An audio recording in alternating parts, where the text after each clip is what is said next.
AVtv is a product of the AV journalism class produced for the students of Amador Valley High School. The views expressed on the show do not represent the views of AVHS teachers, admin, or PUSD personnel.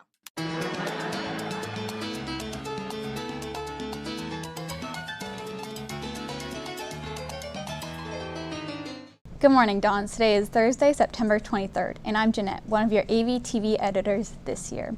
Let's get into some announcements. Seniors, our amazing counselors are working hard to help you out with some college applications. I know I'm struggling a lot, so maybe you won't have as much trouble as me if you go to the Access workshops. The upcoming college application workshops are on the 29th to the 30th on the NPR. Seniors can sign up for the classes using Flexi Schedule. Now, Dons, we have all been waiting for it. The Don Squad will be posting the Don Squad rap tomorrow to help us get fired up for the rivalry game that night. Lockdown drills have been around for years, but this year's lockdowns are bound to feel a little different since we are in a pandemic. Many students and staff are wondering if we are really safe with our doors being shut during a lockdown drill.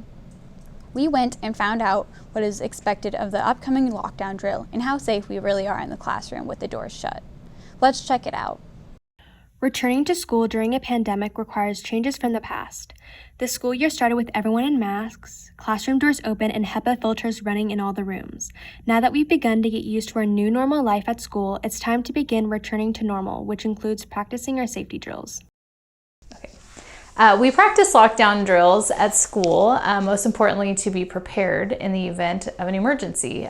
Just like we practice fire drills, earthquake drills, it's important to practice what to do in the event that an intruder enters campus, there's something unsafe near the campus, or there's any reason that we need to lock down and be secure. After being told that we need to keep doors open to allow fresh air to get into the rooms, many students and teachers wonder if it's safe to actually close all the doors. Yes, so it is safe to be locked down in the classroom. We have HVAC systems, and the new guidance allows for us to shut the doors and to be safe inside the classroom. For drill purposes, we will not ask students to gather together. Teachers will show students the areas that they will go in the event of a lockdown. Later today, Amador Valley will have their first lockdown drill. This will begin with an announcement over the loudspeaker. At this time, teachers should proceed to the classroom door, make sure it's shut tight and locked, and show students where the safest area in the classroom is to move to. To help us better follow COVID protocols, students will not move to that area today. Students should sit silently at their desks or tables and listen for further instructions over the loudspeaker. Any students in the hallway should be brought in immediately.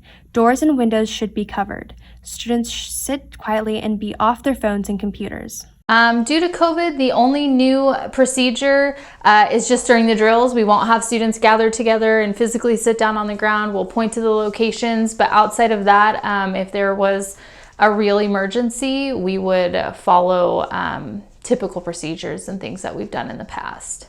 A recent email from the PUSD Operations Department explained that all the HVAC improvements and mitigations, like installing MERV 13 filters on every HVAC unit, adjusting the air intake on each HVAC unit to receive 25% outside air, and equipping each classroom with HEPA air filters for secondary air, has made our classrooms safe to be in with the doors closed, so there will be no problems being inside rooms with the doors shut.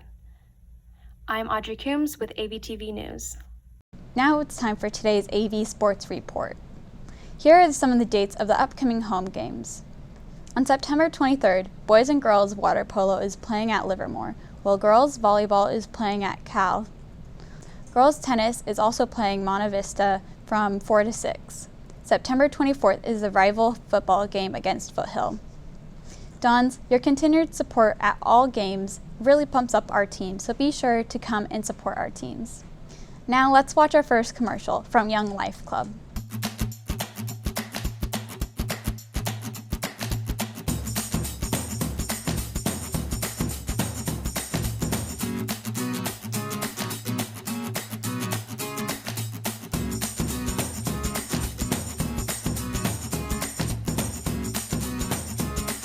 Now let's watch our next commercial from Amador Valley AI.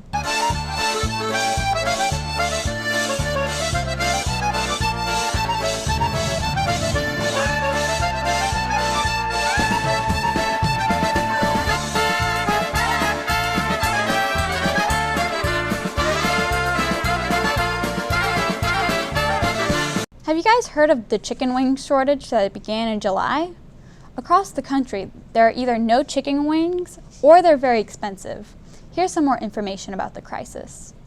A lot of us have seen Clara Peller's commercials yelling, "Where's the beef?" for the infamous Wendy commercials. Bun. Where's the beef? Some hamburger places give you a lot less beef on a lot of bun. Where's the beef? Right. Hey, where's the beef? I don't think there's anybody back there. But if Clara was around today, we'd probably be hearing her yell, "Where's the wings?" During this pandemic, we face shortages of certain items like hand sanitizer, hand towels, and Clorox wipes. But the shortages that upset AV students the most is the shortages of some of our favorite foods, including chicken wings.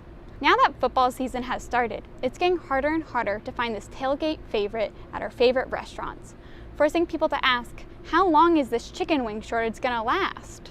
So what started this chicken wing shortage anyways? Lots of things, but primarily the pandemic. Restaurants that offer items like pizza and wings were super popular during the pandemic. And with so many people ordering wings, the demand increased to a point where supply just couldn't keep up.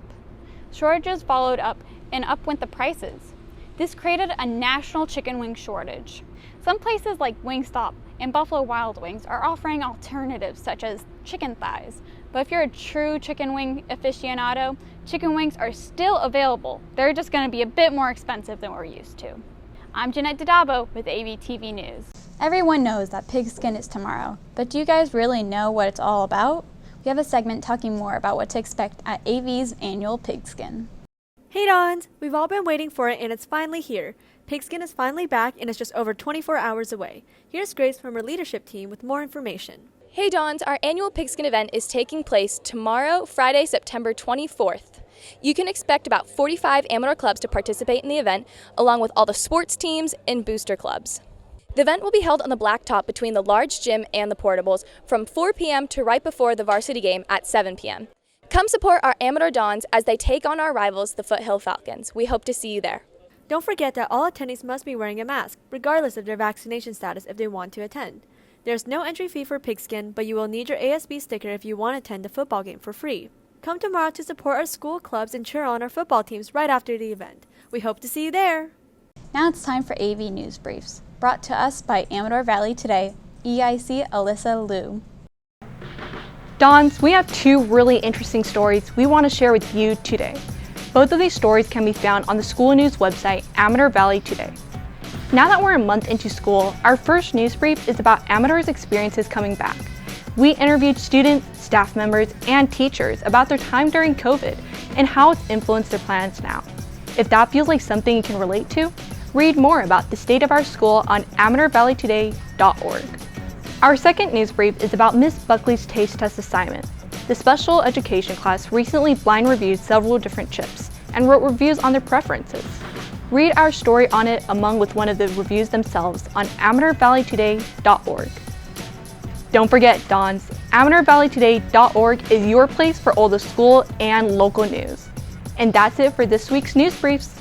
Calling all photographers, do you want to have your photos featured on AVtv or AV's Instagram? You can send us your photos at avtv@rocketmail.com. Today's photo of the week is from Mr. Doyle. Well, Dons, that's it for today. Leave us a comment on AVT and we'll give your class a shout out. You can also subscribe to our show on YouTube. Make sure to stick around for today's birthday grams and check back in with us next Thursday for more news, announcements, and profiles. Thanks for joining us. And remember, Dons, it's always a beautiful day here at Amador.